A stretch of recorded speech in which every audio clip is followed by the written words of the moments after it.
Elvis Bernstein from the Fourth Period NHL Radio on Sirius XM. First things first, Elvis. How did you like? And I think you had already been to Sphere. How was it for the NHL Draft? Didn't you see U2 or something there? Or yeah, you saw U2, right? Like so. Compare the experiences. I talked to John Kincaid yesterday from Philly, and he said that the NHL screwed it up. And I just wanted to get your opinion of it. He said he thought they did a terrible job at the Sphere, and I don't know if I follow that. I don't know. I disagree 100%, Scotty. It was amazing. Look, I've been there for U2. That's a concert. That's different. But they used every single facet of the multimedia building to make a presentation where, Scotty, I'll be honest with you, it should always be at Sphere.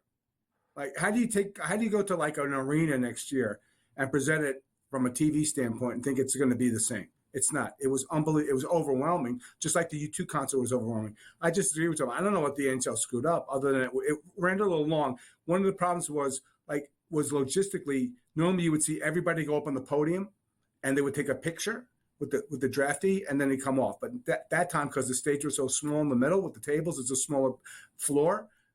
A couple people went up. Then they had to have another area where they took a photo, and some of the GMs got pissed off because it took so long to get the kid down, do interviews, and then take a picture. But other than that, it was a stunning presentation. When the trades came up, all the horn sounding and stuff, I'm sure it was overwhelming for some, but I don't know how you top that, the NHL. I just think it was a fantastic night for TV and for the league.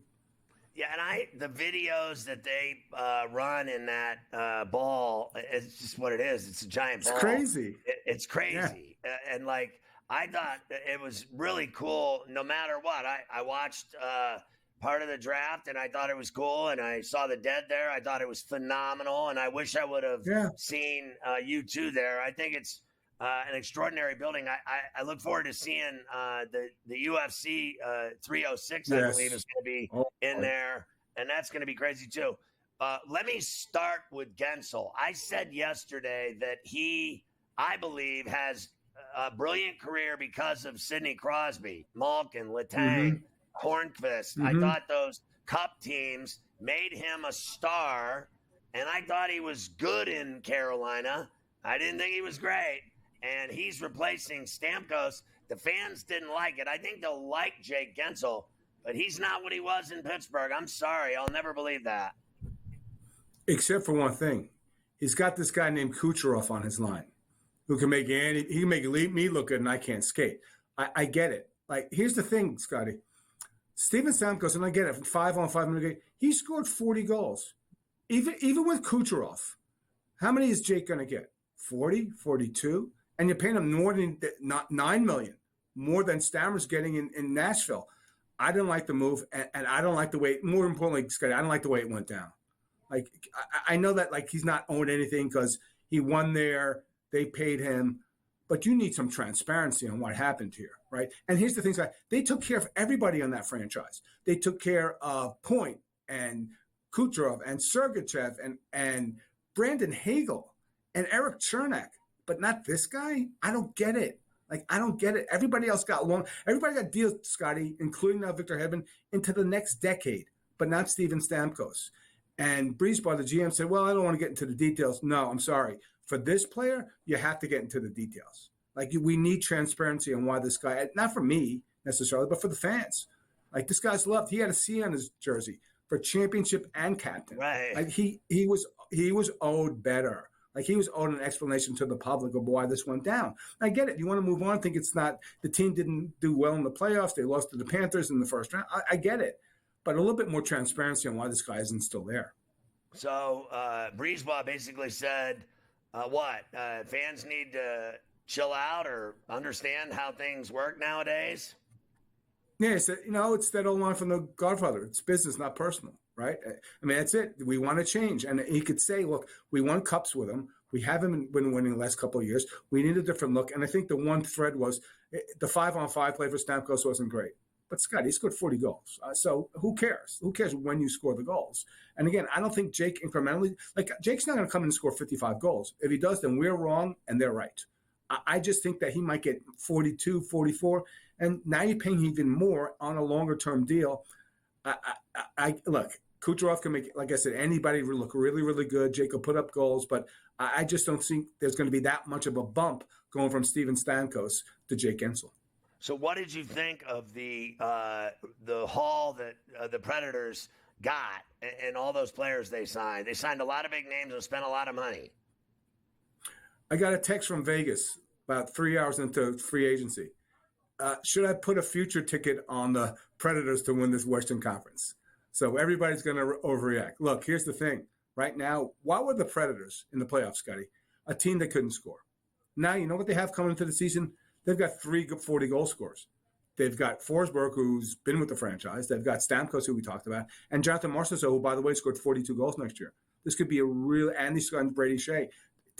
At first, when they gave the extension to Saros with Askarov, the rookie in the background waiting, I was like, what's Trotz doing?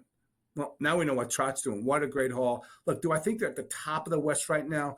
No, I still love Dallas. Edmonton was 2 goals away from winning a cup, but they're going to be a much more dangerous team. Not necessarily in the regular season because they had 99 points, but Trotz did that move for the playoffs. Imagine having a Conn Smythe winner and a 2-time Stanley Cup winner on your top 6 going into the playoffs. So they lost Fogle. They signed Skinner. They signed Perry again. Yeah. Do you think they got better? They also got Victor Arvidsson. So Arvidsson and Skinner are healthy. Those are 25 and 30 goal scorers on the second line. Scotty, it doesn't matter. They got Connor and Leon still, and they have Bouchard, and they have Hyman. They'll probably get rid of Evander Kane. They're still a dangerous team because Skinner proved himself in the playoffs. I thought they said, excuse me, I apologize. Yeah. I thought they said that they were literally, there was a lot of talk that Draisaitl was going to be gone, that they couldn't pay both of them. Mm-hmm. Maybe. We'll see. But one comes up early than the other. They're not simultaneous. I think what happens, Scotty, is if Leon stays there, he's going to sign like Austin Matthews, 4 years, 3 years. I don't think Leon's going to end his career there. He may continue there. Don't think it's going to end there. Now, it helps that they went to Game 7. Yeah, go ahead.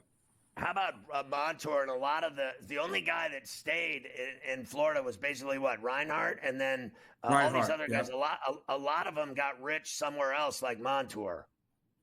Yeah, well, he's supposed to. He cashed out, and that's what happens with championship teams. Guys leave. It's as simple as that. It's so hard to repeat. I don't see the Panthers repeating here. Like Tarasenko too. I mean, that's what Brandon Montour is supposed to do. Right. Now, they might trade Aaron Ekblad, too, which would be even worse, and then make the team even worse going in because he's on the last year of his deal. Can't fault the player. Go get your money. Go get your bag, and that's what Brandon Montour did in Seattle. But that's not a contending team. He's going to get used to a lot more losing in Seattle, at least for next season. They're an 81-point team. What about the Blackhawks for Bedard? They surrounded him with Bertuzzi, Teravainen, Old Man Maroon, Alec Martinez, who you know very well. And I guess Craig Smith doesn't matter. Did they get better at all? And real quick, what's your thoughts on – I got 40 seconds. Your thoughts on Bowman and Quenneville able to get a job again in the league? Okay, so the Blackhawks will be more competitive. They're not a playoff team. Bowman and Quenneville, look, they're open for business. It's as simple as that. I think more Q than Bowman. But, yeah, I think at some point in time there's going to be a team that's underachieving, Scotty. And they're going to turn to Joel Quenneville and say, "Can you come in and fix us?" And that's what they were waiting for. So I'm not. So sooner on Quenneville than Bowman, if I had to handicap